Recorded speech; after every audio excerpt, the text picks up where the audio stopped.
Bien le bonjour à tous, bonjour YouTube, bienvenue donc sur cette nouvelle vidéo, encore du réparation de PC portable. Oui, je sais, là je fais tous les PC portables. J'espère être tranquille une fois qu'ils seront faits en fait, et après je passerai à mon avis sur du PC fixe à réparer. Ça, vous inquiétez pas, je crois qu'au niveau vidéo, au niveau des PC, j'ai de quoi faire ça. Donc voilà, donc c'est une nouvelle récupération. Donc en fait là, j'ai eu un collègue de bureau pour la petite histoire. Il m'a dit donc j'ai deux PC, qui vont plus à réparer. Donc il y avait celui-là et un autre qu'on fera peut-être que je passerai peut-être dans une prochaine vidéo, mais pour l'instant celui-là il était à peu près réparé. Euh, j'ai juste un souci et je peux pas le faire et j'expliquerai peut-être dans une prochaine vidéo. Voilà, donc celui-là, donc on se retrouve sur un HP avec un Intel Core i3 dessus. Ouais, il est partiellement démonté hein, parce qu'il y avait le souci vraiment. Et on se retrouve sur une marque. Qu'est-ce que c'est comme modèle déjà? Est-ce que c'est le serial Oh, vraiment un quin bizarroïde, c'est vraiment, en plus on arrive vraiment plus à lire quoi, c'est vraiment griffé de partout. Ah, oui, il a vraiment de gros problèmes ce PC. Il m'a expliqué déjà qu'il avait donc le problème. Ouais, j'avais déjà partiellement commencé à le démonter hein, pour regarder ce problème. Vite fait auparavant. Donc il m'avait dit qu'il y avait un problème de charnière. Donc en effet la charnière ici qui retient elle est cassée. Il y a aussi au niveau de la plasturgie, tout ce qui est support, c'est cassé. Voilà. Qu'est-ce qu'il y avait? Il y avait un disque dur dedans, mais je l'ai mis dans l'autre. Un disque dur de 500 Go. Qu'est-ce qui reste? Au niveau de oui, j'avais des RAM aussi. Il avait 8 Go de RAM. Je vais switcher dans l'autre PC pour en DDR3. Et si c'est dans l'autre PC, et lui il se retrouve avec du coup, je crois 6 Go, hein, si je me trompe pas.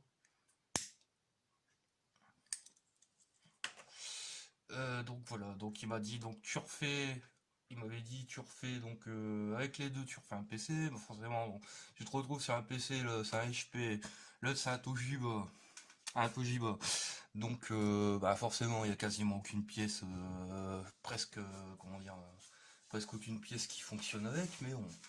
Et il m'a dit donc du coup une fois que t'as fait celui-là, tu pourras récupérer l'autre pour toi, donc j'en sais plus. Pour l'instant, c'est vraiment un sujet, je sais même pas ce que ça va être pour les PC, mais bon. Et donc, aujourd'hui, je me dis, ah, je vais m'intéresser, je vais voir ce que je peux faire. Voilà, sachant qu'il y a ce souci de dalle, voilà. On va peut-être regarder, dès que trouverai bien le modèle, à mon avis, sur internet, tout ça. Voir combien ça pourrait coûter les réparations. Ou si du coup à ce moment-là bah, on switch que bazar on vide l'écran, enfin je viderai l'écran, je mettrai sur un écran d'ordinateur interne et on verra. Et ça pourra peut-être faire fonctionner, ça pourra peut-être faire un truc bien quoi, on verra. Alors commençons tout de suite. Ah oui, il n'y a pas de batterie non plus.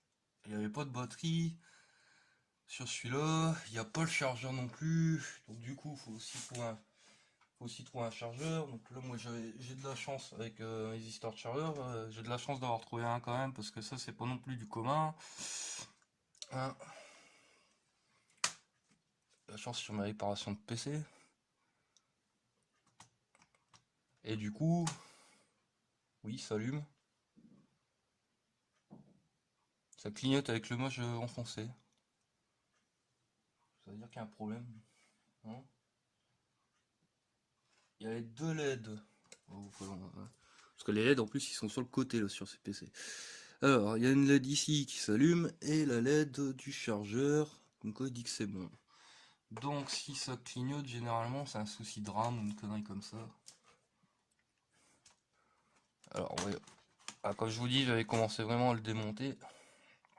Oui, la RAM elle est derrière. Est-ce que normalement ça peut s'ouvrir avec un porté derrière? Non, il a rien.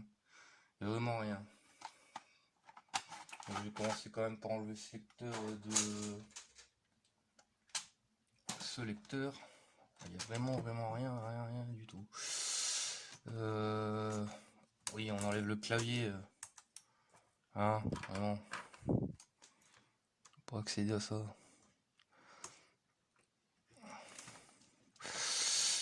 Voilà, donc on va enlever le clavier. Où j'en étais. Donc, on va retirer les nappes de ce qui est souris. Après ça doit être pour alimenter le power.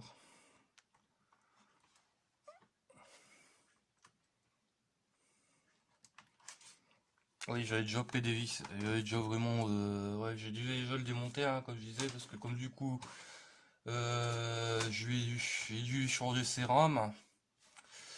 Donc en changeant ses rames, forcément, comment dire ça? Ouais, pour changer ses rames, forcément, fallait tout démonter le PC là. C'est bien foutu les HP, c'est très bien foutu.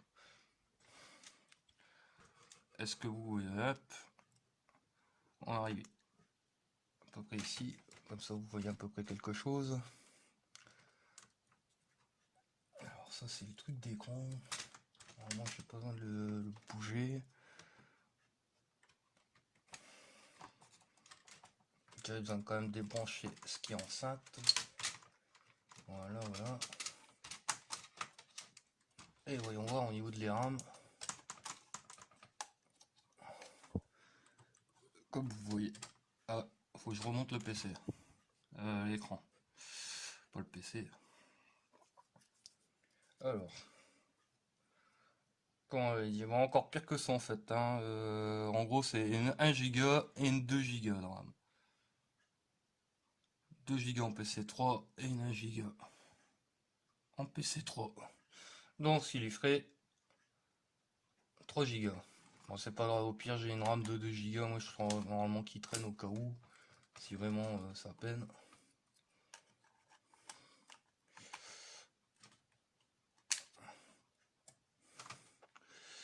Voilà, c'est branché. Voilà.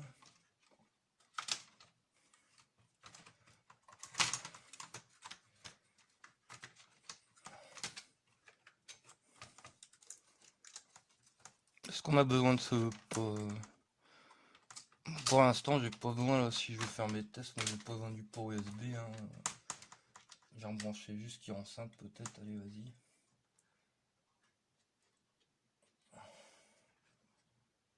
Et donc du coup, ce qui m'intéresse là, vraiment...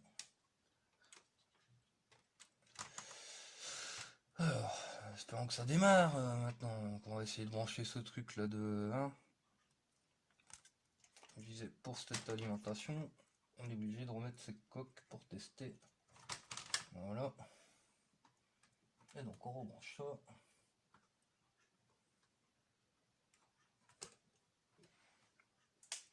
Rebranchons l'alimentation.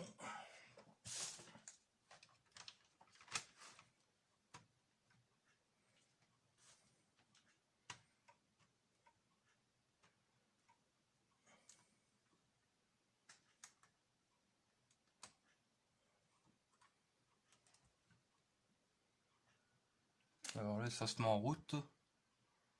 Qu'est-ce qu'on a? On a entendu le ventilo qui se met en route, il s'est éteint.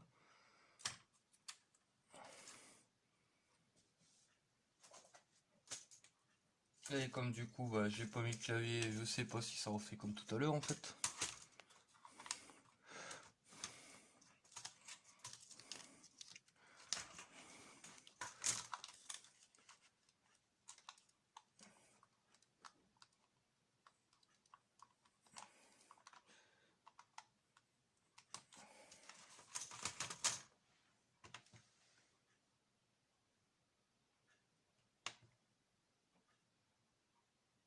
Ouais, j'ai le même problème, donc ça doit encore, à mon avis, elle doit avoir une RAM qui a dû lâcher en cours de route.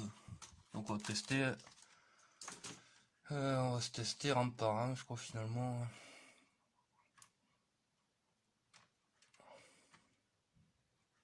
Bon alors, ils sont, ouais, je viens pour l'enlever, vas-y, machin truc, c'est tout.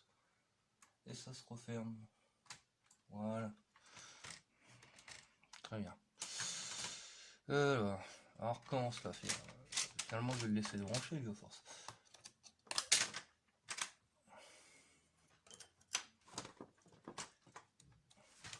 Donc voilà, première rame, là,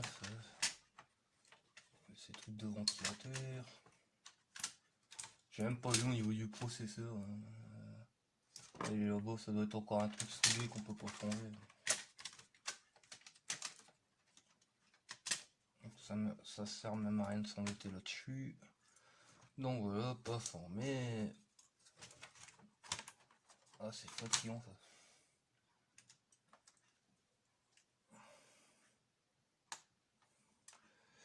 Est-ce que je remets, ouais, je remets le clavier là pour être sûr hein, de voir ce qui se trame.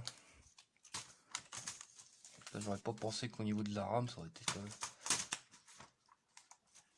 été un souci de RAM sur ce PC.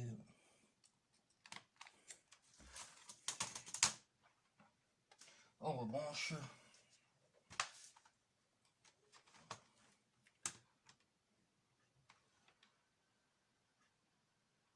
Ça se met en route. Et on voit rien, tout qui s'appelle. Oh, oh merde. Oh, c'est pas terrible ça. Attendez un mieux. Oui, je savais que le périphérique d'amorçage vient trop, mais je m'attendais à mieux. Ouais, je m'attendais pas à ça. Oh, fait chier. L'écran il est cassé quoi.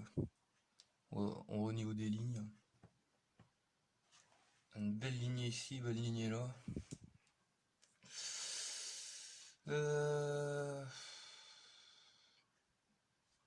Est-ce qu'on peut lui faire un... Du coup forcément il va dire...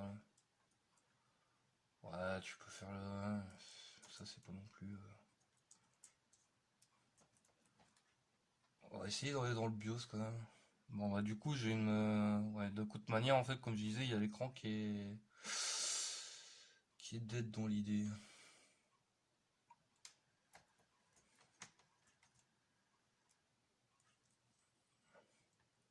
On s'en fout. Ouais mais non c'est pas ça en fait. Putain, il s'est lancé trop vite encore quoi. C'est quoi les BIOS sur les HP? C'est le 10?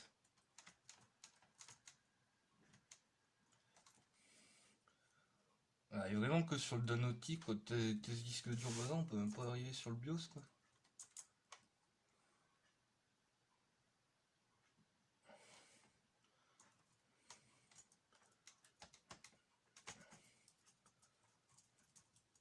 Ah voilà, voilà. Reviens, reviens, non, non, quitte pas, non. Voilà. Alors, qu'est-ce que nous avons de beau là-dedans? Sur ce PC. Alors, ah, nous avons le modèle. Donc, je vais prendre de quoi noter pour aller chercher le modèle. Voilà, donc sur ce modèle. Donc, nous avons le modèle avec un Intel Core i3 4005U. Alors, 1 Go 7 au niveau du processeur, 2 Go RAM du coup forcément. Et voilà. Et il dit que donc voilà, il y a un numéro de série en Windows 8 d'installer. Déjà. Et c'est un ordinateur qui date apparemment de 2015, ils disent, date de naissance, le 3 du 4 2015, très intéressant. Euh,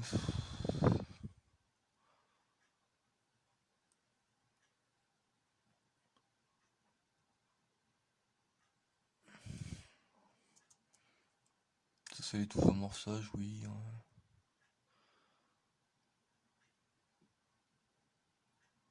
Yes, très bien. Donc voilà, donc ben ce que je vais vous faire, moi je vais essayer de faire mes recherches internet pour voir à peu près le coût de l'écran, voir si ça vaut le coup pour moi. Sinon, ben on va couper, on va le chatter en deux quoi. On va essayer de le fonctionner sur un autre écran, hein. Tout simplement, hein. Vu que j'ai vu qu'il y avait en plus une prise HDMI.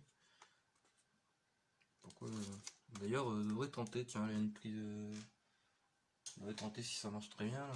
pas sur une prise HDMI, on va brancher sur l'écran.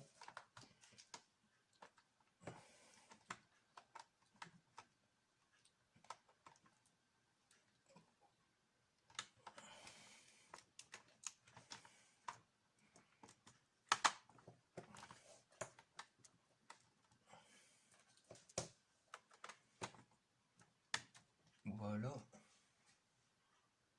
Est-ce que du coup je dois redémarrer là? Je redémarre ou je dois passer en changement d'écran?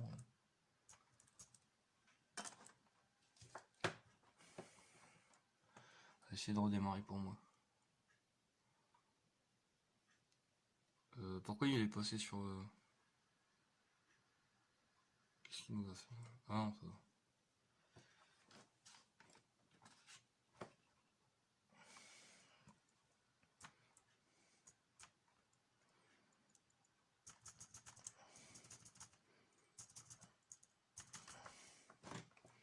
Mais normalement, on passe en HDMI, ça devrait... Non, bah non, l'écran ne le détecte pas. Bref, je reprends plus, je reprends après. Et bah, on va reprendre parce que du coup, en fait, donc là, j'ai démonté en fait ma dalle hein, pour chercher vraiment à voir la référence, à combien on peut le trouver. Ce qui est marrant, c'est que j'avais encore un petit écran et voilà, qu'on voit carrément que c'est vraiment la dalle qui est de côté pour voir la comparaison, que c'était vraiment la dalle qui est cassée. J'avais un petit écran qui marche dessus, quoi. Alors malheureusement, bah, vu la taille du fil à chaque fois, et comme c'est un petit écran, vu la taille du PC, ça ne forcément ça ne fonctionne pas. Mais bon, ce qui est marrant, c'est que là au moins, si on va en attendant, on a un petit écran.